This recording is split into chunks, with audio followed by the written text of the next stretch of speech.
be fairly quick, and then we'll come back to the research item. The first one is, wait, we don't have a meeting. Regent Purdue? Can we get, who else is running around? Pena, we need you.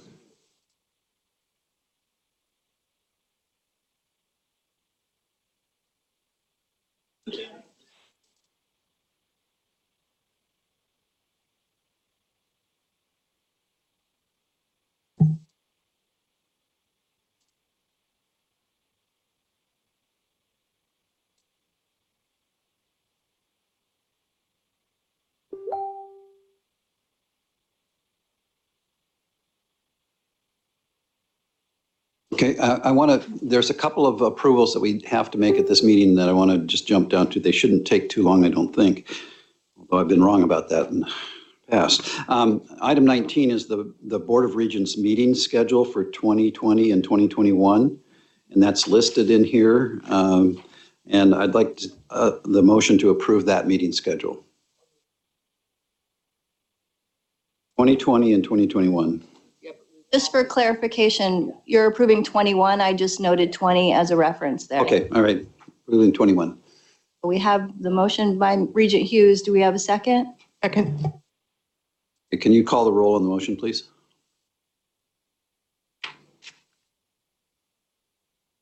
Regent Banya? Regent Garrett? Regent Hughes? Yes. Regent Hargraves? Regent Tuber? Yes. Regent Parker? Regent Purdue? Regent Davies? Yes. 6 in favor, none opposed. Thank you. Then the next item I want to take up is the two corporate resolutions.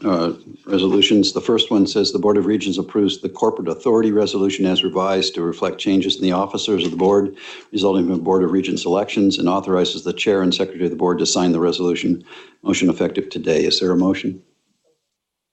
Moved and seconded by Regent Purdue. Could you call the roll on that one, please? Regent Parker? Industrial security resolution approval?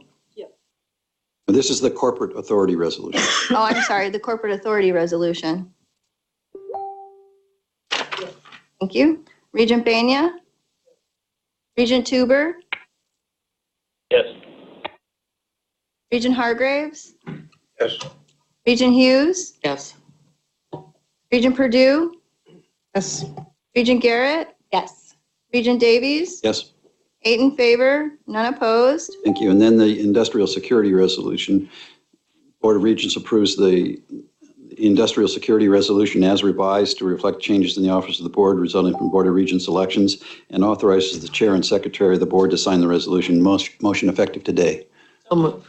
Second. Moved and seconded. Would you call the roll, please? Regent Banya? Regent Tuber? Yes. Regent Hughes? Yes. Regent Garrett? Yes. Regent Hargraves? Regent Purdue? Yes. Regent Parker? Regent Davies? Yes. 8 in favor, none opposed. Thank you. Then I'd like to come back to item 14, which is this strategic goal review, and it'll have to be an abbreviated one, unfortunately, but see who's going to lead that off. Is that Larry? President Johnson. Are you leading?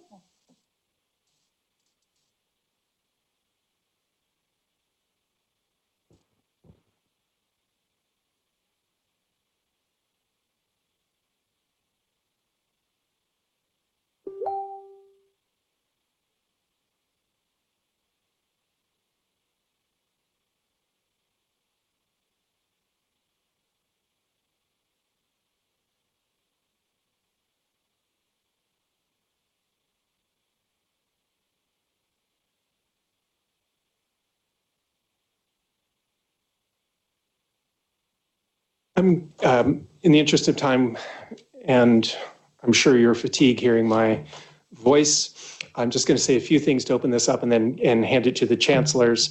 Of course, our research happens at our universities, and so it is absolutely fitting that our chancellors make these presentations.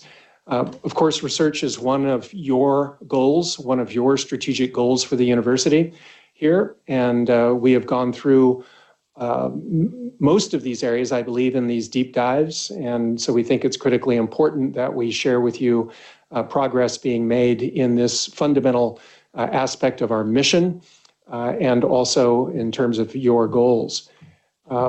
Why research is important, you're going to get a lot more information here quickly about why UA research is important, but clearly it's our mission. The connection with graduate education, I think that highlight was made last evening clearly. Undergraduate education, and it's not just basic research, which is super important that our faculty and graduate students and undergraduates do, but it's also highly applied for problem solving and supports economic development, diversification, et cetera. It's really important financially for us, as we know, builds partnerships with federal agencies, local governments, corporations, et cetera.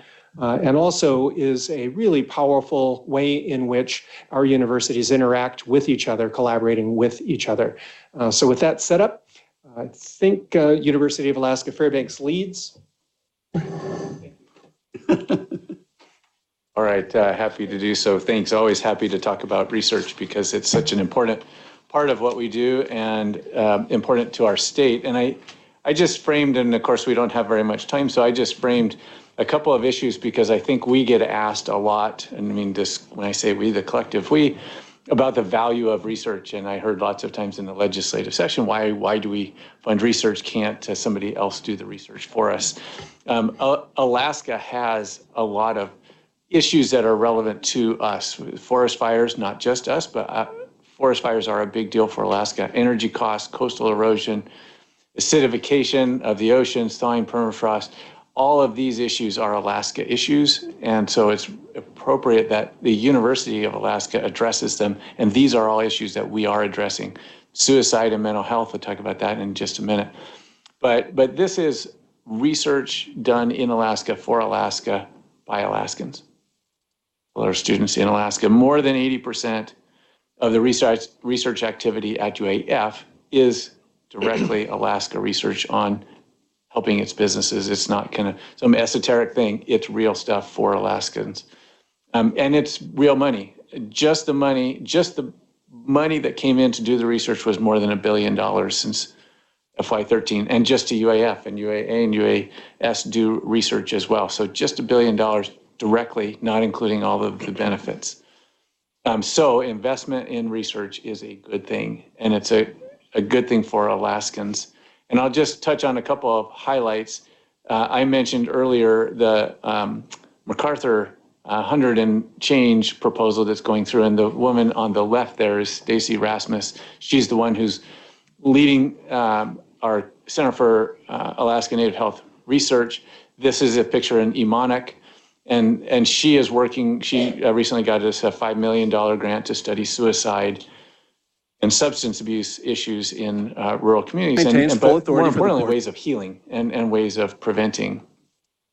The INBRE, as this is called, Idea Network for Biomedical Research and Excellence, is a statewide program, and UAA is a part of that, and I'm sorry that Max Kohlberg had to leave. Max Kohlberg was one of the scientists at UAA that's funded on that.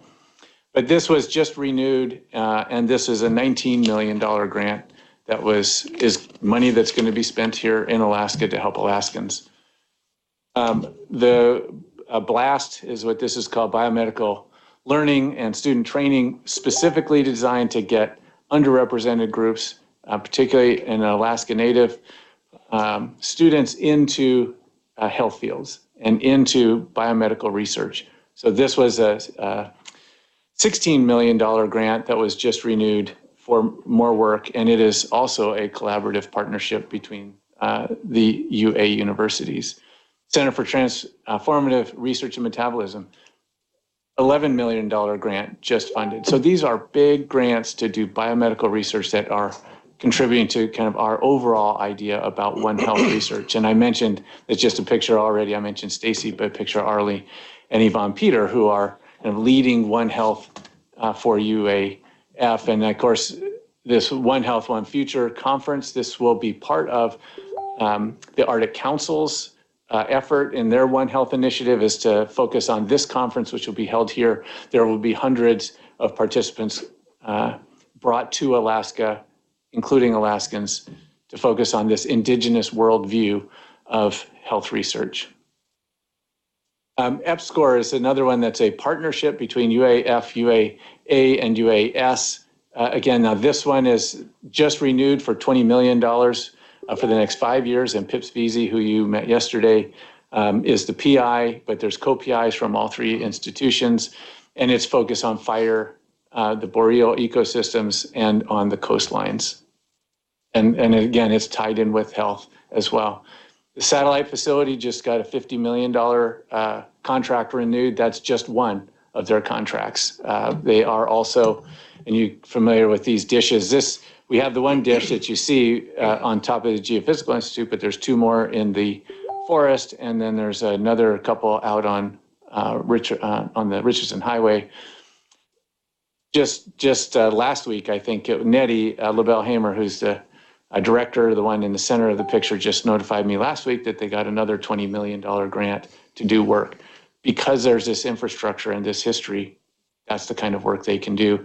And we are part of the largest Arctic expedition ever conducted. This is ongoing now, and we have researchers on that ship. It's frozen into the ice. It's a 120 million euro project. We're not getting all 120 million, but we are part of that, and we're part of that because we're the leader in Arctic research in the world. And of course, you've heard about HARP, but I put this picture up because these are, if you haven't been to HARP, I'd encourage you to go sometime. This high frequency active auroral research program. It's an amazing piece of infrastructure that the federal government has entrusted us to run for the country. We are running that for the country. We are running this for the country. It doesn't actually have that flag. I put that flag on there.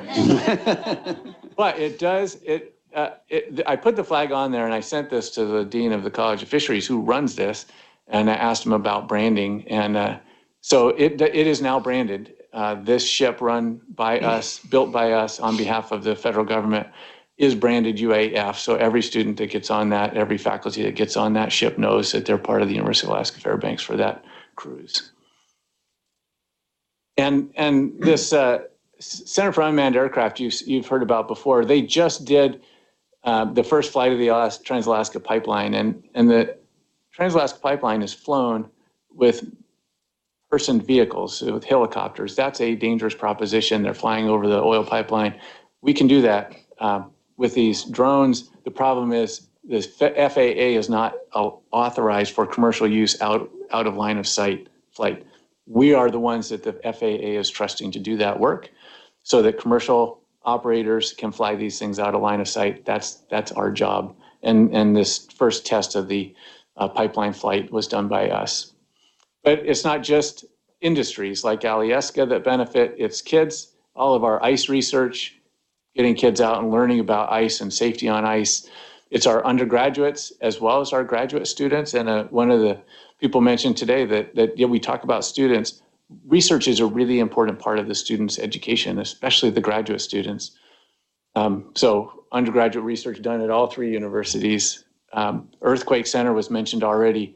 Once Today is having that infrastructure that provides benefit to Alaskans. And I always know that you guys read the slides in advance, so I just put 2 slides in here that I'm not going to go through, but I put them in the packet so that you have them on how the research process works, how it starts with a faculty, how it goes through review and is supported by the directors, how the grants and contracts works with them to submit that, and then after we get the money, all of the steps that we go through for compliance, if it's animals, if it's people, dealing with executing the work. And we guarantee when we get a $50 million project that we're going to do $50 million worth of work, and it's going to be done right, and we're going to report on it effectively. So I won't read through these, but I put them in there for your benefit. And I know that a number of our researchers are in the audience, the director of the Institute of Arctic Biology, which is the home of much of that biomedical research, Brian Barnes, and the director of the Geophysical Institute. Bob McCoy is back there where ASF, where the Volcano Observatory, where the Aquasi, the unmanned aircraft are all housed, Earthquake Information Center. So I will close there and hand off to my colleagues, but for questions. Thank you. Just one question regarding the writing of these grants. Who and how is that handled? Where is it done? It starts with the person. It starts with a faculty that says, there's an idea, there's a grant opportunity, and I can get, this is work I want to be able to do. They work with a team, and often it's a cross-university team because that's where the expertise is. In fact, Aaron and I worked on projects when he was a new faculty and I was still an engineering professor because we work on the same stuff. But people get together and they're the ones that write it. Now, there is always the directors, and that's the important support of Brian and Bob sitting back there. The directors have a grant support office, and they help the faculty write those. They are also the ones, and I rely on Larry Hinsman, and they report to Larry. I rely on them to assure there's a signature that they put on a $50 million project that says we can do the work. And so I rely on Bob or Brian to sign that paper that says this proposer had this great idea. I'm guaranteeing you, Dan, that we can do the work. Actually, they guarantee Larry, and Larry's the one that authorizes the project to go forward. So there's a lot of big decisions. We were talking about decisions today. There's a lot of big decisions that are appropriately delegated into the university for those calls, and that's a joint conversation when it's a cross-university proposal. Thank you. And could you say a couple words about the state funding pump priming effort? Yeah, well, so the Geophysical Institute actually started 50 years ago as a federal entity. They had federal funds. Now they are a university entity, and they're funded. They get some money from the state, and that, to your point, Regent Bain, is so important for the Geophysical Institute to be able to have faculty on staff who can write the proposals, because although we have a lot of faculty who are what we call 100% research, which means they are funded all year long on research, you can't write proposals during time that you have a grant, right? It wouldn't be fair to the federal government if they were paying me to work on this project and I was writing a proposal to somebody else. So that's the important part of that money, is it allows people to write proposals. And UAA and UAF and UAS, I'll do that a little bit differently, or a little bit different models, but it's a really important part, and it allows for a match. And I know I see my colleague here anxious because there's an airplane getting ready to leave. So, but I'll be happy to answer questions offline or later. Thank you.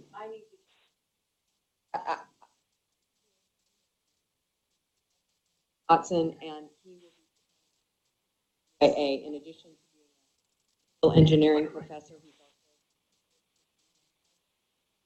also research, and he is our interim vice provost for the whole institution. Maybe Rick should go next. Right, I think so, yeah. So I completely entrust Aaron with the presentation and to be able to answer any questions. So thank you so much. Thank you, And I appreciate want to it. get back for a little bit of that Air Force Classic basketball thing. All right, thanks. Mr. Chairman, before we move on, what is the indirect cost rate at the university? Can we hold that question just a second? Rick's got to catch a plane, so I want to get him to go, and then we can come back to that. Oh, I see. Yeah, thank you, Chair Davies and board members, for that opportunity. We do have a flight. We have to be out at the airport in about 25 minutes.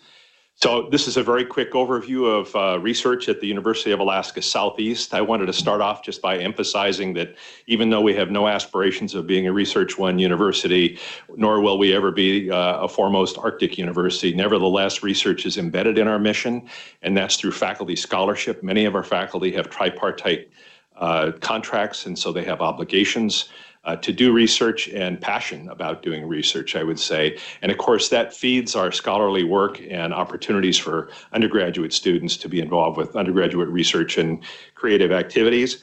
And in Southeast Alaska, we are, of course, emphasizing our regional strengths. That's on coastal rainforests, on environmental science, marine biology, fisheries, and mariculture. And interestingly, we've seen a significant growth over the last decade in funded research at UAS, 117% increase in submitted proposals, and a 22% increase in research and sponsored programs expenditures, as you can see there. We have exceptional faculty, as I mentioned before, including 3 recent Fulbright research scholars, and I'll talk a little bit more about some of the work that they're involved with here in just a moment. I did want to highlight the Alaska Coastal Rainforest Center, which has been in place now for about a decade. It was a partnership between UAS, UAF, the U.S. Forest Service, the Fish and Wildlife Service, and the City and Borough of Juneau. And it has greatly enhanced research productivity and partnerships. Its focus, as you can see, is on projects in coastal linkages, glacier dynamics, stream dynamics, land ecosystems, and ocean resources. It is a powerful catalyst for collaboration and for funding. You can see our funding partners listed there at the bottom of that. And I do want to commend our research director there, Dr. Allison Bidlack. She's done a great job of providing leadership and securing additional funding and partnerships as we've gone forward.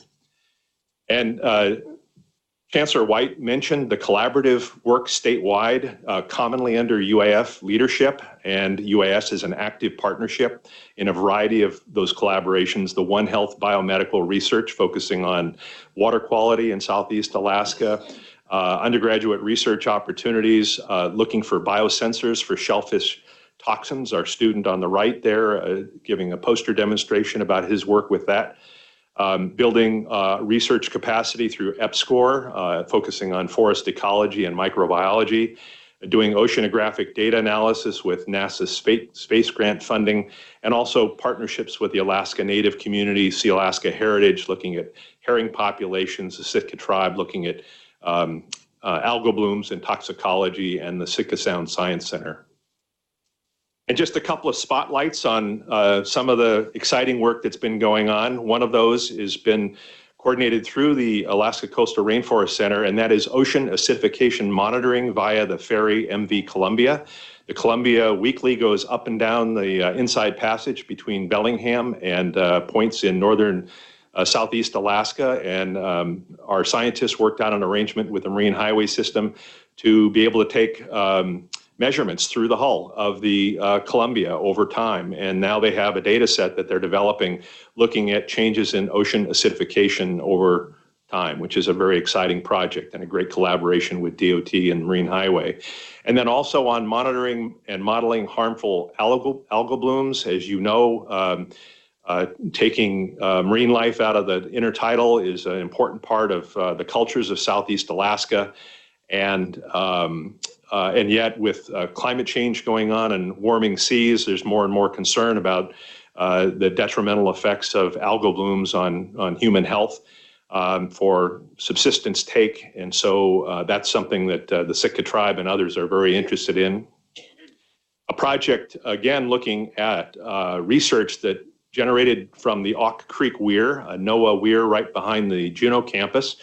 And Dr. David Tallman and some of our students working as interns on that weir are looking at eDNA to quantify salmon runs, looking at factors limiting coho stocks. They have found some mechanisms to be able to look at the DNA found in the water and correlating that with upstream migration, and they can use that as a mechanism for counting wild salmon spawning up into the Auk Lake ecosystem there. It's a very exciting and interesting project. And then the other slide that you see here focuses on the use of drone technology to look at measuring stream sediments and glacial outflows along the Mendenhall River. There's been these glacial outflow events from up above the Mendenhall River, and it's caused flooding damage along for houses along the river there. So using drone technology to measure some of those issues. Also looking at the impacts of sea otter recolonization. Sea otters are doing very well in Southeast Alaska, much to the consternation of our fishermen. As a keystone species, sea otters change ecosystems through foraging on sea urchins. And that impacts kelp, reduces the grazing pressure on kelp. And so what we see is a proliferation of kelp, and kelp is increasingly viewed as a mechanism for carbon sequestration. And so this research is focusing on the relationship between sea otter predation on sea urchins and the impact that that may have on climate mitigation, climate change mitigation strategies into the future. So it's a very interesting project. And then finally, looking at the sustainability of whale watching, the goal of this research is to examine the pros and cons of whale watching, both in terms of assessing the education and conservation value of whale watching by visitors, which is substantial, as you can see, a $35 million industry and growing. And then also looking at how whales respond to increasing vessel traffic.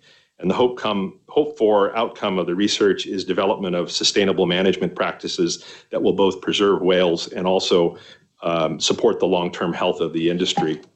And then finally here, I just wanted to highlight a recent collaboration between Sitka campus faculty member Jan Straley and Fairbanks resident Julie Hagelin. Both worked together in developing a project called Safe Scent, which involves guiding marine life away from dangers like oil spills. And they were together recipients of the 2019 Arctic Innovation Competition here at Fairbanks. And it involves a novel method of luring high-profile marine predators away from hazards like oil spills by releasing a natural food-related chemical to guide the animals away from danger.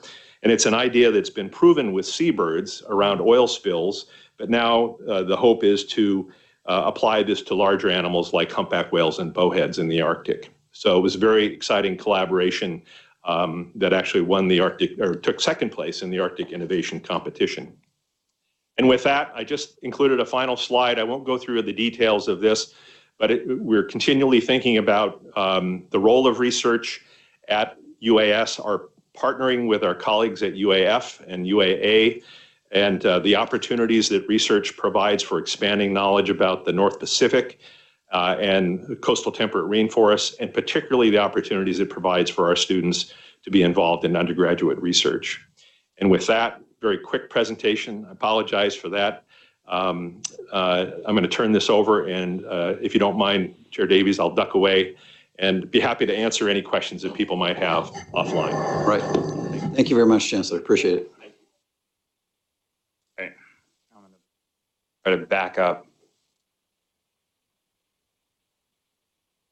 Table is over-engineered now. I would agree with that one. Not only just civil, very same discipline within it. I'm Aaron Dotson. I'm the Interim Vice Provost for Research at UAA. Again, this slide is not intended to be read in its entirety. It's mainly to compare how each of our universities differ from a Carnegie classification. If here are the classifications of R1 and R2 for research, this is commonly where that is derived from. I don't put this up as a competition, more that to show that we play to our strengths, each of our universities, that is. So UAF is our university of the greatest research, and UAA looks to them for that support, as well as because we are a more professional-oriented school at UAA, highly undergraduate, as well as being designated for with the community engagement moniker. We do a lot in those areas to try to promote ourselves within our own flavor. The other thing, as Dan mentioned, most of our research is derived from the portion of faculty's workload that is classified as research. There's not a designated line item where we invest in research. It's the portion of each of our faculty's day that they dedicate to research that helps us go down the pathway of potentially resulting in external funding. Over the past 5 years or so, UAA has increased our portfolio and external expenditures significantly. Here shows a little over $5 million per year in expenditure increase since 2015. The one thing I like to note here is that in addition to our externally funded research expenditures, a large portion of UAA's portfolio, almost the same amount, is funded externally from the perspective of public service or instruction. This amount of money in public service and instruction oftentimes is the gateway to research. We have programs like the ANSEP, the Alaska Native Science and Engineering Program, that brings students in from Native cultures and local Alaskans and gives them the opportunity to experience participating with agencies in the state, as well as companies that may or may not do research. It may excite those students in doing research as part of their academic career. We also have the Business Enterprise Institute, which provides technical assistance, professional development training for the business world here in Alaska, as well as helps leverage what we learn in research and put it out to the public. Sometimes those interactions with our professional community open up new doors to research that are important to capture. Beyond the instructional and public service opportunities that bring research into the school, there's oftentimes grants themselves that lead to research in the broad sense. We participate in a build program much like BLAST in collaboration with UAF. We have another one with Portland State University called Exito, which focuses on underrepresented students in sciences pursuing research opportunities to improve their undergraduate graduation rate. We have a pretty strong presence in our Office of Undergraduate Research and Scholarship, or OURS, and we encourage our students to present their research on-campus conferences to share their findings. The other thing that is interesting, we engage heavily in our students. I can say personally, I came to a university to do research so I could do research with students. If I wanted to do it on my own, I most likely would have ended up in a national lab. In that same guise, many of our faculty members engage students heavily from our university or partner institutions that look to Alaska as a new way to explore the emerging environment. Here's an example of looking at a changing Arctic project funded and performed by ACCS, the Alaska Center for Conservation Science, that worked with students from Santa Clara University on the Matanuska Glacier. We have another one here that is a larger cooperative with UMass Lowell, University of Connecticut, University of Texas, Austin, looking at the changes in sticklebacks and how they can be an environmental indicator. This is faculty from Biological Sciences, Kat Milligan-McMeyer, doing this research. I'm going to skip ahead a little. A lot of our faculty and student research projects oftentimes result in national awards. In this case, this was a very applied project Raghu Srinivasanan from engineering created this tool to evaluate corrosion samples. And this was an award, the MP Corrosion Award, that was presented to him at the corrosion conference this last year, him and his student that's in the picture there. Other things we do, service our community. We have a large umbrella agreement with the U.S. Army Corps of Engineers where we work on military lands. This is a project where, again, ACCS, as well as Biological Sciences, studied bats on JBER on the military base. Lots of our research, I'm going to give myself a selfless plug here, do research that affect all Alaskans in rural communities. This is a project that the state funded in collaboration with the United States Environmental Protection Agency to develop a new technology to improve water availability and quality in rural communities without running water. Involved students from UAA, University of Colorado, and people from ANTHC, many different agencies. The other thing that was very heavily mentioned is we play all together nicely.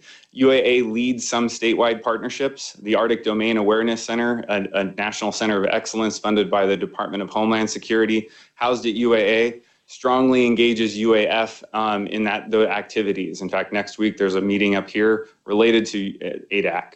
The other one on here, we have this umbrella agreement, as I mentioned, with the U.S. Army Corps of Engineers, where we're doing coastal erosion modeling in collaboration, UAA and UAF. And then the other picture of the joy of going hunting for bats with military helicopters dropping you off in the field. It's always entertaining.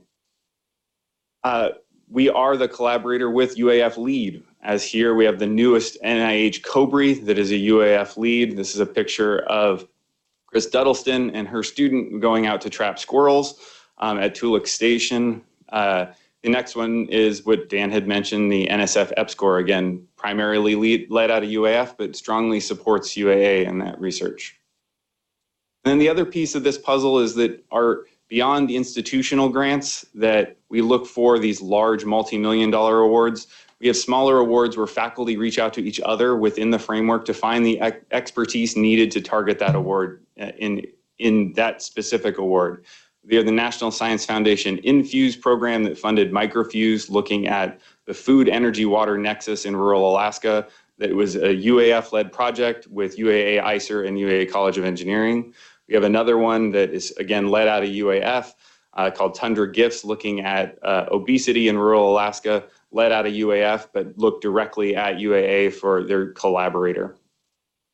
And so to finish off this talk, research attracts great students and excellent faculty. It promotes success. It reduces, studies show that it reduces time to graduate for undergraduates who participate in research. It increases our retention of those students and their faculty, and it improves our community. But as Dan said, it requires us to adhere to all of the regulations and rules which require research administrative staff to understand the compliance. We have to address it at all steps of the game. That staffing level of our administrative support is based on the type and size of our portfolio that we have. And so that skill set available on each campus varies, and we work together to fulfill our needs when something new comes up. And then also, as I said, UAA leans heavily on that faculty portion of our workload that's assigned to research to give faculty the opportunity to prepare proposals, as well as match the federal agencies that have requirements for match, that we have to put up time during the academic year to show them that we're vested in that project. So that is all I have to. Thank you so much. I appreciate that. Could you briefly address Regent Hargrave's question? So the question was F&A, facilities and administrative rates. And so the Office of Naval Research is the one that different federal agencies negotiate that for universities. When we say negotiate, we submit, and actually it goes through Myron, a list of all of the research facilities that we have at the university. And then they say, here is what you're allowed to charge us for that facilities and administration. And for us, it's 55%. So if it's a $150,000 proposal, $50,000 of that is given to us by the feds for facilities and administration for that work, for $100,000 worth of work. So it's 55% of the direct costs. If it's $100,000 of direct costs, they'll say you can charge us $50,000 of indirect costs to run that. It's negotiated with each of the, by statewide on behalf of each of the three universities. So we each, because we have different levels of physical infrastructure, are allowed to charge the federal government a different amount.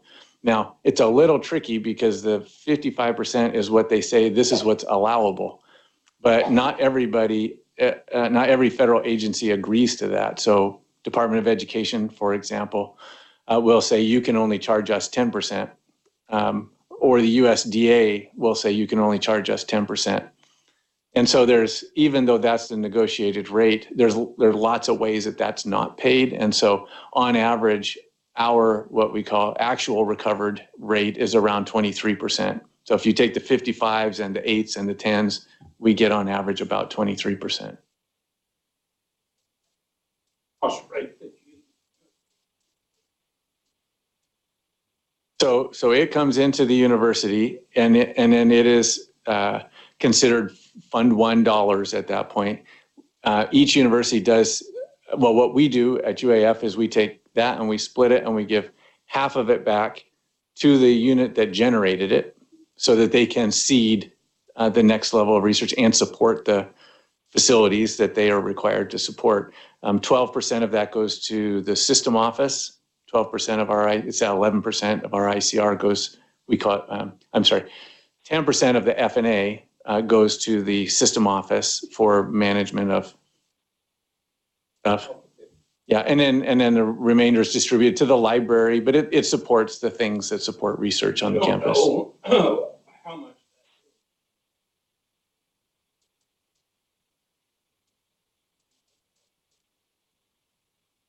Well, ours is 55. What do you Yeah, ours is 51.2. So you mean in dollars?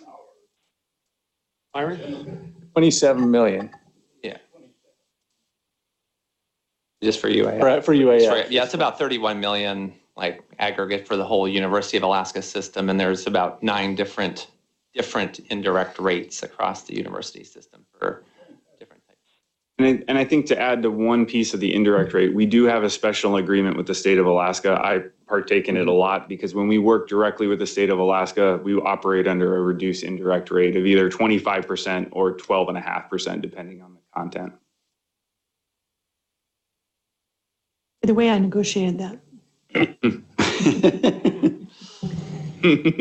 All right. So I just want to kind of maybe wrap up a little bit. I know there'll be questions, but thank you to the 3 chancellors and to Aaron for presenting.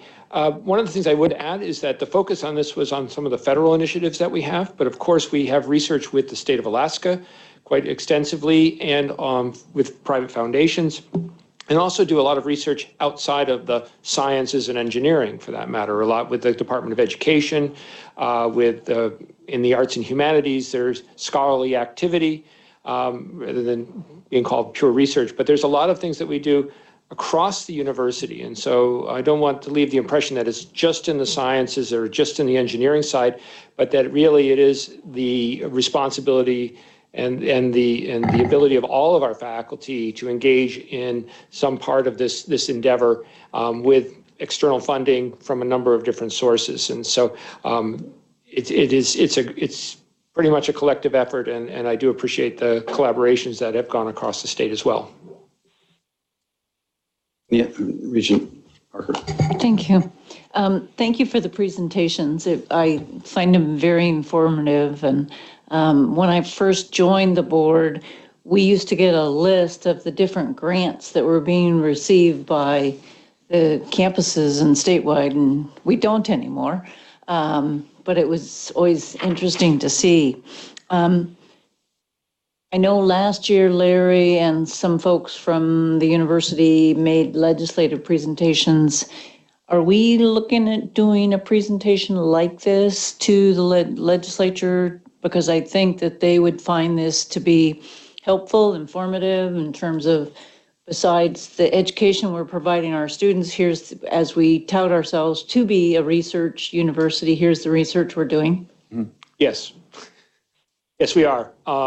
We've done that in the past. In February, there is the Juneau Economic Development Summit, and we have done research presentations there and also to the legislature in association with that. But we are working with Miles to try to find time to have a similar kind of presentation to various committees and in Juneau. So we will be ready to do that.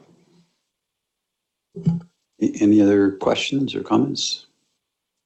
I want to thank you both. Excellent presentations. Dan did call out Larry Hinsman here, our Vice Chancellor for Research, and Larry's done a terrific job for us, and the deans back there and institute directors. Really, really critical, important part of what we do. And so thanks very much. It's tremendous. I don't see Terry Chapin back there, but since I have written down here, I'm going to say Terry Chapin won this year the Volvo Environmental Prize, which is one of the world's top prizes in environmental research, and it's a $150,000 award to him for his work in sustainability of rural communities. Yeah. Thank you very much, Mary Gower. The next item is 15 Title IX compliance. We're going to skip the scorecard piece of it today, and I just would ask Mary to give us an update on our relationship with the Department of Education and questions related to the BRA. Happy to do so, and thanks for the opportunity. So, and I know we are short on time, so I won't take a long time, but just taking a moment to pause and think about 3 years ago and all of the things that have changed in the past 3 years and the progress that's been made by the universities. Looking at our policies and regulation in regards to, we now have a policy and regulation on sex discrimination and sexual misconduct. We have quality training in place for both employees and for students. And taking a look at the completion We've got 85 to 90%, depending on which region, of employees that have completed that training. And looking at the students, our degree-seeking students, 64 have completed the training to date. If we take a look at, we now have a uniform and compliant notice of non-discrimination that's used across the system. So on our websites and all of our printed materials, talking about the information that we share about Title IX, we have consistent information and materials that are shared, and particularly in looking at those students that are going out to do research in the field and going out to remote areas and making sure that they have the information and resources that they need. These and so many more efforts have been completed over the past 3 years to make sure that the university has a safe, welcoming, and inclusive environment. And in addition, a compliant university that we belong to. So as far as with the standards from the federal government. So speaking about compliance in regards to the point by the region, we're on our 994th day of the agreement with the Office for Civil Rights. It's a voluntary resolution agreement. Not that anyone's counting. It's been a very long 994 days for all, and I think I speak for the Title IX coordinators on that point. So we're deep in the throes of putting together the final report of the final year that is named under the VRA. Last year it was 2,032 pages. I expect that we'll be right around there this year, and that doesn't count the supporting documentation. So this is a Herculean effort that is done by the universities and by the statewide and by our friends in general counsel. So as we're nearing the end of the completion of the VRA, we recently began work to take a look at exploring what are the other opportunities. So kind of take a look at what we're doing really well and what has changed over the past 3 years and where those areas of opportunity are. We are bringing in a national expert to assist us with that. So NCURM, which is, TICS is a leading Title IX organization in the United States. NCURM is the parent company that does the consulting. We've worked with them, we being the Title IX team has worked with them over the past 5 years to do training, et cetera, with us. So they're going to be coming in and working with us, and then also Maxi, our software vendor, to take a look at how we can go through and streamline some of the processes and how we're using the software. In beginning this process, we did engage with, or I did engage with, the Coalition of Student Leaders and also with the Staff Alliance, and I've exchanged many emails with Dr. Williams in regards to meeting with the faculty governance to make sure that everyone's voices are included and heard in this. And then separately, for those that choose to do so or were not possibly in those meetings, we've put together a survey for governance to go through and share their viewpoints as far as things that we should look at in this process improvement effort, and what do they love, what's really going well right now, and the other side is what are those areas of opportunity, and then what other information do they want to share with us in that process. So that was all the kind of local and state level. At the national level, the university has joined the Action Collaborative. So that's the Action Collaborative for sexual or prevention of sexual harassment in higher education. So that's with National Academies for Sciences, Engineering, and Mathematics. And this is working with the top universities in the nation. I feel very privileged that our university gets to work with the experts in this area. We also have, of course, the National Academies of Sciences experts that are working with us too on that. There's a summit that the university will be participating in coming up later this month. Just for interest's sake, and this is real quick, but I wanted to note, I just glanced at 2 of the sessions. They're working collectively to tackle the Pass the Harasser problem and increasing transparency around findings of responsibility and administrative action. So the agenda looks very, very good and very pertinent to the work that we're doing here. With that, I will pause and ask Dana to kind of share the forecast as far as on the federal legislation and then also on the commencement of the VRA. Thank you, Mary, and good afternoon, everyone. Thanks for the opportunity to update you all. It feels like an appropriate time, as Mary alluded to. We are coming to the close of our voluntary resolution agreement and our reporting obligations under that agreement. They will conclude on December 30th of this year. However, the agreement contains provisions not only for reporting by the UA system, but also for monitoring by OCR. And under the specific terms of the agreement, monitoring will continue until OCR has determined that we have both fulfilled our obligations under the agreement and that we are in compliance with all of the regulations under Title IX. So in other words, while our current VRA reporting obligations will cease at the end of the year, thankfully, the agreement will not automatically come to a close at that point. OCR monitoring will continue until the agency makes a specific determination that we have become compliant and that we've fulfilled all those requirements. I'd also just like to say a word about our auditing of case data, which is reported to OCR under the agreement. That auditing has been and continues to be fruitful in terms of quality control. The types of things that Mary and I are looking for are primarily, I would say, process errors and substantive issues that have the potential to cause liability. Due to the nature and sheer volume of the caseload in the Title IX arena, it is to be expected, in my opinion, that these sorts of problems are going to inevitably crop up, and that is even when everyone is working very diligently to make sure that they are appropriately trying to address each and every report of alleged discrimination. Our Title IX staff are extremely well trained at this point. We've done a lot of work in that area, and they are working incredibly hard, but compliance is necessarily an ongoing affair. Our expectation is that OCR will eventually release us entirely from the agreement, or the monitoring portion of the agreement, I should say. But this, of course, does not relieve us of the obligation to ensure consistency and accountability of our processes. Our responsibility to ensure continued compliance with Title IX will, of course, remain. So those were my comments on the VRA closure. Just a couple words on the new federal regulations. We have recently learned that there has been some movement, finally, with regard to the proposed new federal regulations, which were released last year in draft form. On November 4th, OMB received the final Title IX rules from the Department of Education for review, and this is essentially the final stage before eventual publication.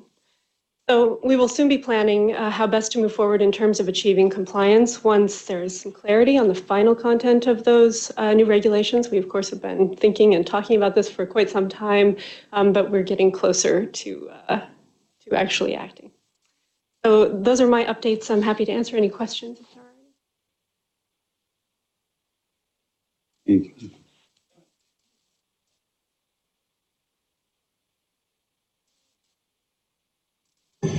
So I believe what the question is about having Title IX office on each of the three campuses. And yes, there are three in Anchorage, Juneau, and Fairbanks. And then they have contacts, I guess I don't remember the official term, but at other community campuses.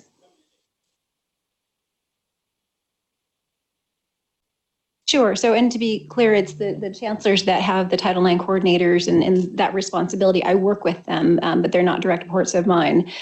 So I would say that at Juneau, we have one. In Anchorage, we have a coordinator, an investigator, and a person that does outreach.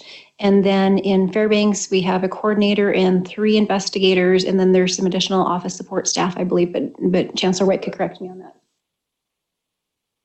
Okay. There's also advocates at each place. Yes, there are, yes. Who are independent. Mm-hmm. Agent Purdue. So I know you said that it's in OMB. Is that what you said, the regs? And do you know what the regs say? Well, we know what the proposed regs said, and we know that the department received an immense amount of comment, and that there were a lot of concerns about the proposed draft.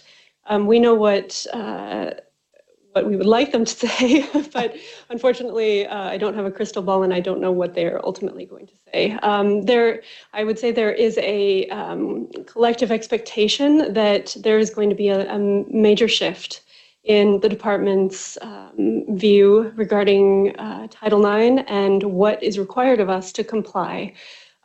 Just to highlight, I expect that they will likely be requiring us to move from a single investigator model to a separate decision maker. So that is one example that will require some changes. we'll get an update, I'm sure, when we find out. Yes, indeed. Right. Thank you. Well, I really appreciate the work that you've been doing, and I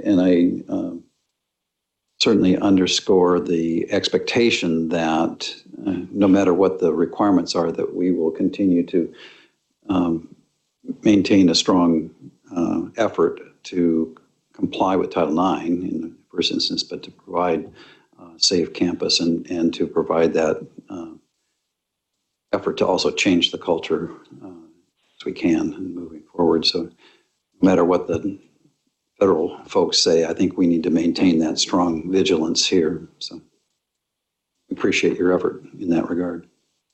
Thank you. Thank you very much. Appreciate it. The next item was the governance committee, and our governance chair has left, but she wanted me to let you know for sure that there will be meetings of the governance committee in December and in January. So stay tuned for that.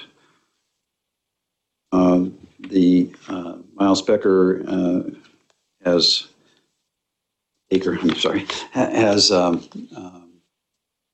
left because we. And just following up on that, I have a written report that I'll forward to the board from Miles. Okay, that's what I was just going to say. There is a written report, and so we'll get that.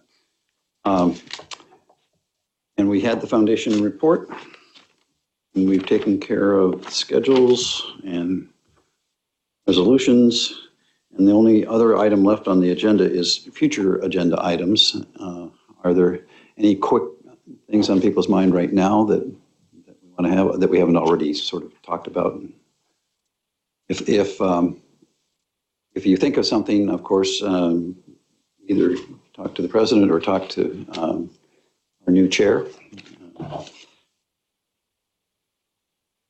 And I think that's it. Any other items? I don't see. And we're adjourned. Thank you very much.